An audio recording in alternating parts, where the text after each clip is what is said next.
प्रकृतिको सुन्दरता है को तपाईँले एक झलक देखिसक्नु भएको छ है। हेर्नुहोस् है,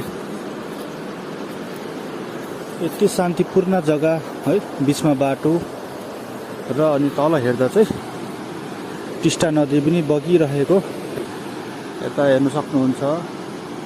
पारिपट्टि घाम लागिरहेको, तर यहाँ चाहिँ अलिकति खोप्चो परेको कारणले गर्दा चाहिँ जग्गा नै यस्तो छ, घामलाई चाहिँ छेलिएको छ यो माथि डाँडाकाँडाले गर्दा। खुद स्वयं आफै चाहिँ है तपाईँलाई भिडियोमा देखाइराखेको छु है। बाटो अलिकति चिप्लो पानी परेको खण्डले गर्दा र अलिक ध्यानपूर्वक आफूले कदम चाल्नुपर्ने छ है यो। र यो चाहिँ टिस्टा खोला, हाम्रो भाइले भर्खरै यहाँ क्रस भएको थियो उकालो जाँदैहरूको, यति छिटो कोपी लिएर आएछ है।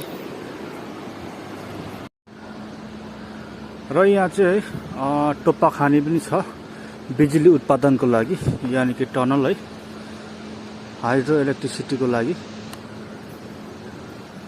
यो टनल चाहिँ तपाईँको लगभग 15 किलोमिटर छ यो टनल चाहिँ है।